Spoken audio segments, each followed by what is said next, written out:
Hey, happy Monday, everybody. Happy Monday. I woke up today and it was roll cold. I don't know where everyone is tuning from, where everyone's watching from, but I live in the northwest part of America. I live in the Pacific, what we call the Pacific Northwest, and it's starting to get quite cold. I live in pretty much right on the border between the United States and Canada, and we're pretty high up. And it's getting really cold. I woke up and like my hands are kind of freezing right now. It's exciting that fall is here and that winter is officially coming because we had kind of a hot summer today. I mean, this year.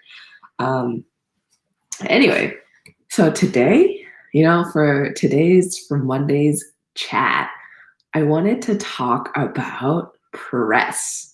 A lot of people ask me about press and journalists and how to reach out to these people and how to get in touch.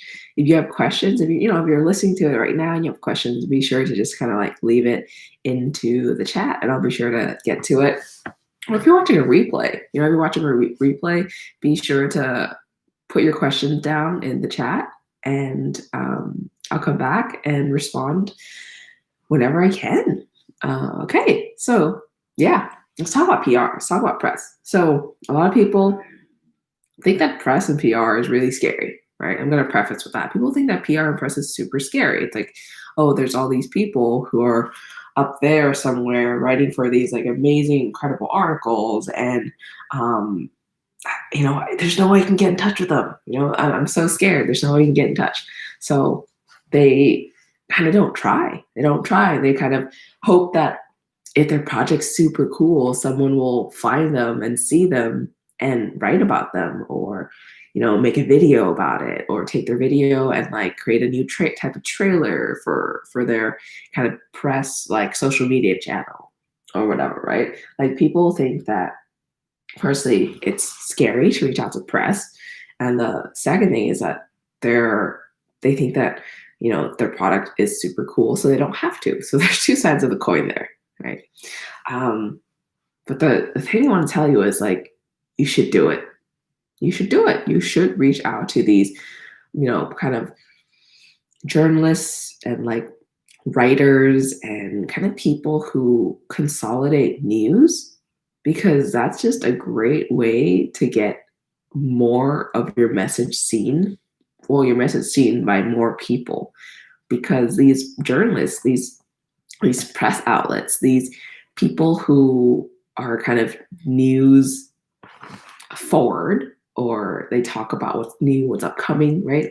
When they do that, they already have an audience at hand. They already have an audience that they are talking to, an audience that's listening to them, an audience that wants to hear about what's new in that particular topic, in that particular niche that these journalists write about, right? And so all they want to do is find content for their audience. All they want to do is find something cool, something new for their audience, so that their audience continues to just want to read the stuff they put out, want to see what new things are on the pipeline. Their audience is going to want to continue to follow them, right? And so from like a journalist perspective, they really want to hear about what's going on. They want to hear about what's new. They want to hear about whatever you're creating. Okay, so that's the first thing. If you're thinking that, oh no, there are all these people up here that I just can't get in touch with, I can't talk to just because they're so high up and they're like another level. Just think about it this way. Think about that. Your stuff is content, right? Whatever you're creating, whatever you're working on, it's content. And this content is what people are dying to get a hold of, because they need to continue to have things for their readership to talk about. They have to continue to talk about new, exciting ideas and new and exciting, inventions, right? If that's in their niche. So their audience and their readers continue to love it. So if you're launching, let's say like a new health product, right? It's like something that it's one of those things you squeeze and you exercise your hands, right? It's like maybe it's a new version of that where you can do both hands at the same time, right? And it's like it's like a metal thing, and there's a grip, but now there's two sides, so you can do both hands at the same time. Just pretend you're launching that, right? If you're launching something like that, some like a journalist or a writer or a blogger or someone in that health space, in that fitness space, is going to really want to know about this, because everything they talk about, everything they do, everything they try, everything they sample, everything they review is in the health and fitness space. And what they want to do is find cool new things for their audience to talk about, to read about, to write about, because that's what their audience comes to them for. Their audience is craving cool new things in the health and fitness space. So if you're launching a cool new health and fitness product, yeah, reach out to these journalists, because they're just craving new content to write about for their audience. So that's if you're scared, right? If you're scared to reach out, that's kind of the mindset you should go into this, right? Like, your stuff is content, and your stuff is what a lot of people really want. Okay, so if you're gonna go into this thing being like, hey, my stuff is my innovation is the coolest thing out there, and everyone should everyone should really, really follow it, you're going to come off as kind of arrogant. And if you do reach out in that arrogant way, people aren't really going to want to follow you. You should come from a place of being humble and really serve, providing value, and tell your journalists, the people who are going to be writing about your product, that you're really wanting to provide value and kind of the reasons why you created this product. Because the reason why you created this product is to solve problems, is to make the world a better place in a way, right? Because you're trying to solve problems in a new way that hasn't been solved before, right? For that whole two-handed exercise thing, maybe, some people need to do this at the same time so that they have an even muscle mass, right? An even muscle mass, and not less like one muscle is stronger than the other, something like that. So yeah, make sure that you're going at it from a really genuine way, transparent, authentic way, and also make sure that you know that your stuff is content, right? So that's how we're gonna get started. So how do you do this? How do you actually reach out to press? First things first is that you need to start early, right? Start early. Like, don't too strongly pitch, though. Start early, but okay, so there's two sides to the coin, right? There's two sides to the coin. There's people who are like, hey, pitch early, pitch before you even start the crowdfunding campaign, right? Start talking to these journalists, start like making lists, right? Of, hey, this journalist talks about stuff in the health and fitness space. This journalist only writes about new products in the new physical products in the fitness and health space. If they do, yeah, that's great. That's what we're looking for. So you write down in your list that this journalist looks for new physical stuff in the health and fitness space, right? Okay. If that's the case, right, from this early pitching side, if that's the case, you have all these people you want to talk to. You can start reaching out and being like, hey, I have this cool, new, interesting thing that's coming soon. Do you think this would be interesting to your readers? Do you think this is something you'd like to check out? Do you think this is something that your readers would enjoy? Because, you can appeal to their expertise in that particular area. Like, you've seen so many things come already in the health and fitness space, and you've seen so many new products come. Is this something that you'd be able to kind of give your 2 cents on? Because I value your expertise, right? Like, make sure to kind of appeal to their expertise and appeal to their rank and professionalism, so that they trust you and they like you, right? Once you do that, you'll be able to form a relationship with them, right? As you go, as this product develops. And so if they do like it, if they do end up liking your idea, they end up liking what you're creating, you're already forming that no like and trust factor with this particular journalist, right? So that when you do come to launch, it'll be much easier to be like, hey, I've launched, can you kind of write about this? Or in the beginning, you can even ask if they'd want to write about it and tell them about your launch and tell them that you're working towards a launch 3, 6, 9 months down the line, right? So that's one strategy of doing it. The other strategy of like talking to journalists is actually during the campaign itself. With that said, so what happens here is that you do all your pre-launch work. You make sure you have your email list. You make sure that you have all the bits and pieces that you need to build a crowd and push the crowd to your campaign and get fully funded, right? So make sure to do that during the pre-launch. And then during the campaign phase, what you're aggressively doing is leveraging that win that you have for your own particular project, that fully funded campaign, the quickly fully funded campaign, right? Because you're doing all this pre-launch stuff, so you get funded quickly. And then during the campaign, you say, hey, you reach out to these journalists and say, hey, I have this project I've been working on for a long time, and I've built up a crowd. A lot of people like it. I've been testing it for a long time now, and I launched, and we got funded. We got $10,000 in 24 hours, and I thought that this would be a great kind of thing for your audience because XYZ. Would you like to write about it? Right. So there's two different sides of the coin. One coin is that you're just forming this relationship for a long time already.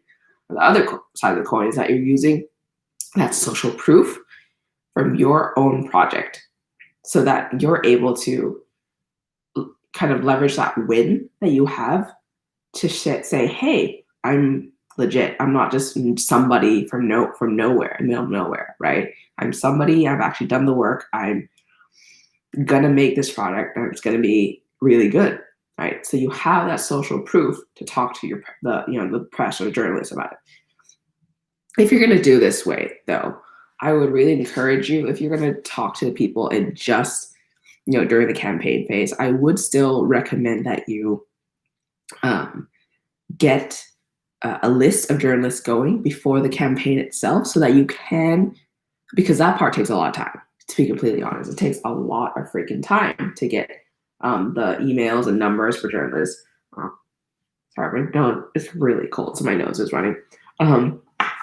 It takes a lot of time to get this information for journalists and press. So what I really recommend you do is make a list beforehand. Even no matter what you do, you have to make a list beforehand. You have to go through, comb different outlets that you really like that's within your specific niche, right?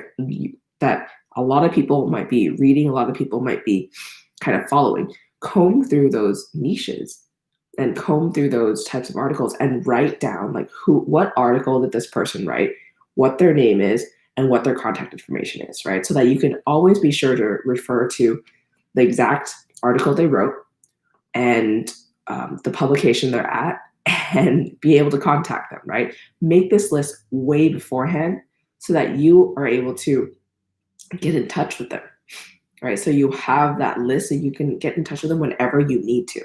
Because that list building part, how list building for your own audience takes a lot of time.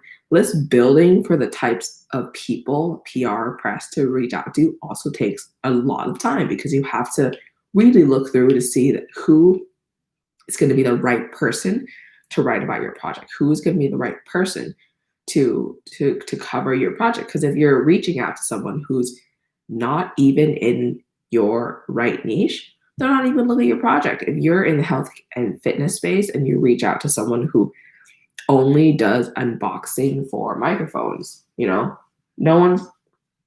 gonna look at your stuff. They're not gonna really want to hear what you have to say, right? Okay, so there's these two sides to the coin, right? If you can reach out to them beforehand and just form that relationship, or you can reach out after launch and after you have social proof, so that you have that kind of proof to foundational proof to talk on. Okay, so a lot of people say like this, what's better? What do I do? What's better? Right? What's better? What works for me? And I think the answer to that is, how much time do you have? Really, how much time do you have? Because everything you do for a crowdfunding campaign takes a lot of time. It does. It takes a lot of time. Everything that you do to launch your project is going to take you a ton of time.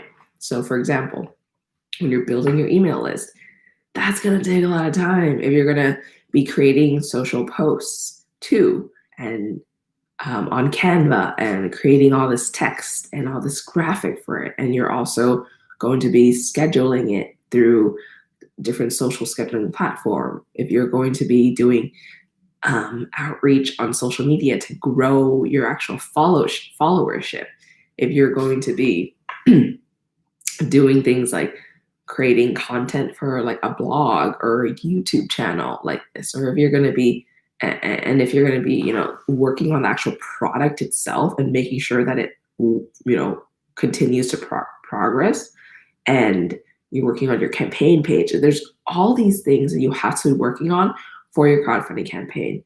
So time is really, really important.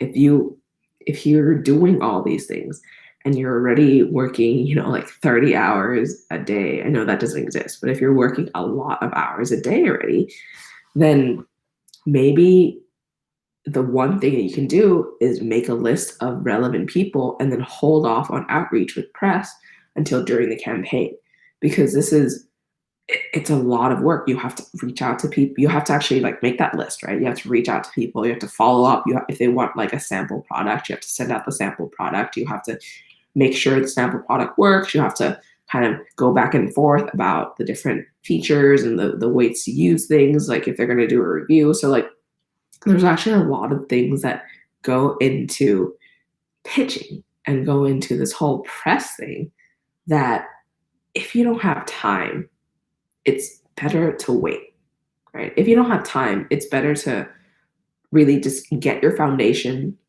ready, get your foundation kind of solid before you even do that outreach. So that's kind of honestly, the main key factor between doing it before the campaign and doing it during the campaign, that time. Because, I know that a lot of creators are working on this either by themselves or with, just a very small and streamlined team. And a lot of the times, creators either are working full time already on another job, or they have a small team that's kind of working. Everyone's working on this kind of part time, and one person is working on it full time, right? And all this is a lot of work to do in a very short amount of time. So, in terms of kind of time and what you want to get done, I'd really say, if like you're strapped for time completely, just make that list of people and know where they are. If, they're active on Twitter, if they're active on email, if they're active via like different forums, like just figure out where they're most active in and make notes, make lists of these people so that you have that information to reach out to them when it does come to the actual campaign phase itself, right?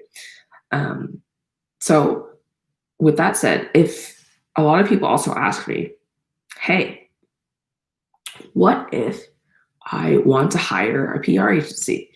What if I want to hire someone to just do this for me? What do I do? How do I get someone who can just do this whole thing for me, right? If I just want to spend money on it.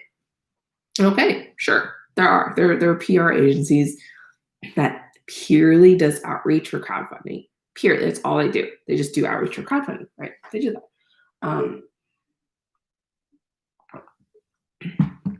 If you want to hire these people, I would really say that you should have a lot of leftover budget or things pre-budgeted for press, because these press agencies that work specifically on crowdfunding press, they don't actually come cheap. And the thing about PR is that there are no guarantees, right? There are no guarantees with things like if you spend money on like advertising, right? At least you'll be able to control your ad spend and you'll control how much goes in, how much comes out, things like that in a way, right? If you're seeing that if things go in and they're not, the return on ad spend isn't that great, you can kind of decrease your ad spend, right? You can decrease that. So sorry, my nose is still running. You can decrease that ad spend so that the amount just so you're not spending like tens of thousands of dollars on ads if it's not really working, if that channel's not working, right? However, with press, you typically kind of pay that upfront and you don't know what's going to come out the other end. You might pay the $10,000 or the $15,000 for an agency and get nothing out the other end. And no one writes about you. No one really cares about what you're doing, right? It's possible. It's possible. So it's really high risk. Yes, you don't have to kind of worry about the actual doing yourself and someone else is doing it for you, but it's a high risk payment because you cannot control what happens, the connection, the anything that happens in that messy middle, right? If you want to work with like a freelancer who does it, you have to really look for someone who knows crowdfunding and knows your niche, which is kind of hard to come by. A lot of people know either just crowdfunding and it's mostly hardware and tech, and a lot of people just know whatever their niche is, health, fitness, lifestyle, travel, right? Not a lot of people have that crossover. So if you're going to look for like a freelancer to do it on like Upwork, on what's on Fiverr, on like all these different platforms, then you really have to, think about the fact that they need to know the two niches that you're in, whatever your niche is, and the crowdfunding part of it, because the press is just a little bit different. So that's kind of the two considerations that I would look at if you want to hire someone, right? A lot of people just want to hire out, but also at the end of the day, journalists love talking to founders. Journalists love talking to CEOs. Journalists love talking directly to people who are making the product and making the impact. So, since they love talking directly to CEOs and kind of the founders and the creators and idea makers, it's also kind of nice if you do the outreach yourself. And it's also kind of nice if you talk to them and just get the information out to them, right? You can get the information out to them yourself because they can ask you questions directly and they can quote you directly. So on the grand scheme of just this press thing, right? You can reach out to people before, you can reach out to people during the campaign, and there's like pros and cons for each one. There's pros and cons. There's pros and cons for everything that you do, right? There's pros and cons for each one. Just figure out which one's to figure out which one's the right thing for you is just time, right? Because you have to outreach for PR, you have to outreach for press because it's one way to really kind of get your message spread to so many people with such low cost, right? Such low cost. If you just want to reach as many eyes as a press article by just spending money, it's probably like if you want to reach the size of an audience that TechCrunch has or Mashable has by spending money, that's tens of thousands, hundreds of thousands of dollars potentially. Sorry. Oh, wait.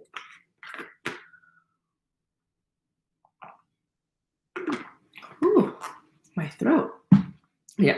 But again, if you want to reach, the audience sizes TechCrunch or Mashable has, you probably have to spend tens of thousands or hundreds of thousands of dollars just to get to that level of audience. So doing that press outreach is one way to really skyrocket your visibility and kind of presence in front of people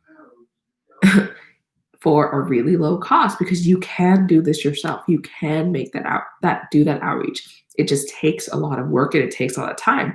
Again, because you have to make that list, figure out who's the most relevant people, and actually email them, tweet at them, DM them, and then follow up again and again and again with different ways that you can talk about your project and different benefits and different angles, so that people can actually kind of be hooked and want to write about your project.